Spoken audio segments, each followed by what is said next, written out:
too much, but still had enough fun that it shows what Boy Scouting or Scouting is about. So you can just like involve them with the big troop, the actual Boy Scouts. So that might make them think. Yeah, a way that works is, like, see what troops are nearby, like, located where your troop is. And then, like, call up their scoutmaster or something and say, hey, we're, trying to recruit, would any of your scouts be interested in attending a scout meeting or, activity we're doing? And then, if they like it, hopefully as time progresses, they'll choose your troop. So personal invitation to Cubmasters, huh? Yeah. So like what my troop does, when they're Weebo 2s, we have them like when they're about to cross over, we have them come like one of the Boy Scout meetings, and then like they see if they like it, and if they don't, then like yeah. So you were saying that you don't have a lot of troops that are, or a lot of packs that are around you, is that what I'm hearing?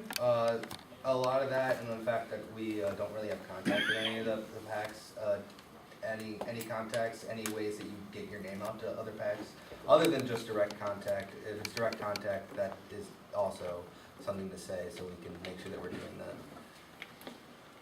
Do you have like a feeder pack? No, we don't have anything. We're trying to find packs right now that we can latch on to, or at least find packs that we can call up and be like, hey, we want to help you with things, we want to show up to pack meetings, we want to help. Where we're finding really tough luck with that right now, especially with finding contacts at all to do it. But so any ways that you guys get your name out, any ways that you guys contact anybody in particular. One thing that our troop does is that we have a scout box at our elementary school near us that we actually are based out of. We put like one of our scouters in there. We have a thing about troll information about trolls, what we've done on our last outings. We put in pictures of like fun times, and that attracts a lot of attention and gets people into our troop. Thank you. I know this is a youth roundtable, but I'm going to suggest there's an adult part that has to happen too. I think your troops committee needs to make sure that they know the Cubmasters' names in the area, and they can get all that from our DE, from Stephen Izakowski was here before making some announcements. They can get names of packs and the leader contact information. And I know our troop has what we call a troop Weeblo's resource person, and that person reaches out to all the Weeblo's den leaders in the area and says, come visit us. So there's an adult component too. It isn't just you guys, but when they come visit, you guys have to make sure that they feel welcome and that there's fun going on and it's the type of camp out they like, or the type of meetings that interest them. But there's an adult component too, so make sure your Scoutmaster is participating in that, okay? Okay. Yeah. Yeah, so that really answers the question, but thanks guys, seriously. So I violated a rule by having an adult speak, I apologize, but there is an adult component that I you was like wouldn't just be in that control close, of. because that's like kind of the council support, Yeah, yeah. the district support, District so support. like, you're just not to share that. Yeah.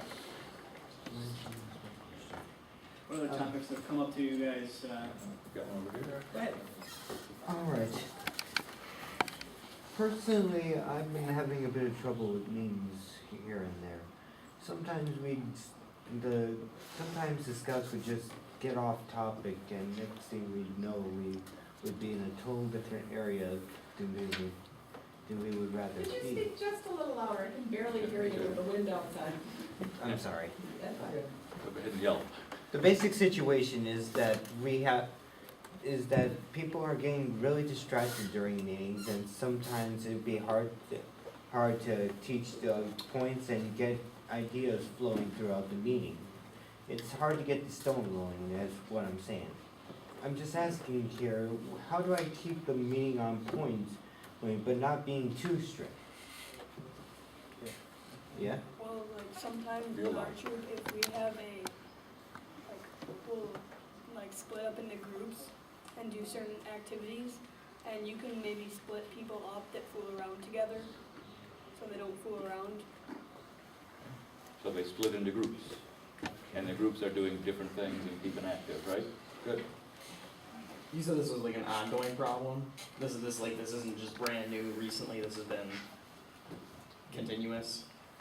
What would you say? It's kind of recent. It's kind of recent? Well, I guess just from a point of view of, we've had similar situations. If you notice that it's actually becoming a pretty serious problem, I know you don't want to get strict, but at a certain point, it almost becomes necessary. I mean, I'm not saying go full like dictatorship, do as I say, but at some point it is necessary to enforce some more, I want to say, just guidelines or rules that need to be followed. And whose job is that, SPL? The SPL and his assistant and his patrol leaders and. Okay. What I've noticed throughout the scouting career is that there's two types of disruption. There is the new scouts, like crazy, hyper, like I don't know how they got all that energy kind of corruption. And then there's also like the older scout, want to have some fun kind of thing. And I think with the new scout stuff, yeah, you can be strict because that's what you need to be, and you need to set a bar for them so that they aren't crazy like that when they get older. But if it's older scouts, the older scouts, they might be disrupting because they're sitting through a Knots presentation that they've seen 17 other times, and making a tailored meeting for the older scouts that could be based on some sort of fun, not a game, but maybe a game that like uses some of the knowledge they've learned over the past 5 years, whatever. And just knowing what the two differences are between the two disruptions, I think is a crucial key to like figuring out how to solve it. So. I definitely think that changing it up is definitely gonna work with some of the older scout disruption, like you said. Going to the same meetings over and over again for years is something that will definitely send the older scouts into more of a talking frenzy in a way. But definitely maybe building up some competition. Competition is always good as long as it's focused towards a common goal. Like, for example, this month our troop is more centered on cooking, and what we're gonna do is over the course of the next few weeks, we're gonna do like a bunch of planning stuff, and then the final day we're gonna have a cook-off.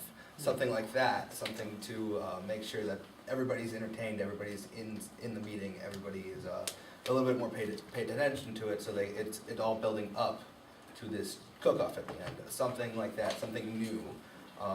So what you're saying is you've got a kind of a thought, like curriculum that's gonna go through and it builds on each other, everybody kind of knows what that's gonna be for the next few weeks, so they're prepared? Yeah, basically, like this, like the upcoming like next week or two, we're gonna be like, okay, this is all the cooking knowledge you're gonna need, this is all the stuff that we're doing, like some simple knock stuff thrown in there too, and then I believe one of the weeks we're gonna be planning, and then the final week we're gonna be like, we're all showing up, we're all gonna bring cooking stuff, we're all gonna bring the food, and we're all gonna have a giant cooking off competition. Something that's completely new, and you keep things like that in the rotation. You don't have to do it every month, you don't have to do it every week, you don't have to do stuff like that all the time. Just make sure that there's new things constantly to keep the older scouts busy, along with the newer scouts getting their knowledge that they need to know, so they can teach the newer scouts when they get older. Simple things too, like a phone bucket, scouts are on their phones, or if they bring like a ball or a Rubik's Cube or a DS or the Wii U's or crap like that. And they just put it away, we don't want to see it, it doesn't have a place here. So they can put it away or we can put it away for them.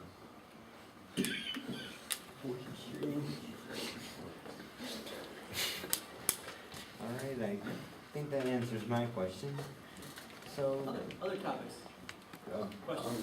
what do you think? I was wondering how other troops run like their crossovers and their quarter of honors and formal ceremonies.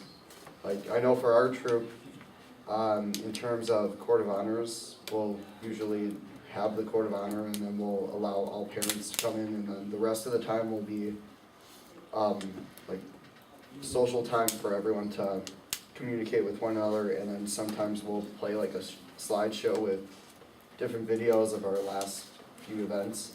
And then with our crossovers, we have, like, it's not as, I don't know how to say. We use a bridge that, like, we physically put the scout law onto, and like, as they're making their way across, so they see it in order of how the scout law will, they'll recite it. And I was just wondering how other people, do stuff in their ceremonies, such as those two, I guess. We do something very similar. We work with Act 532, and at our Court of Honor ceremony, we have a bridge that's actually incredibly similar to what you described. We have the Scout law painted on it,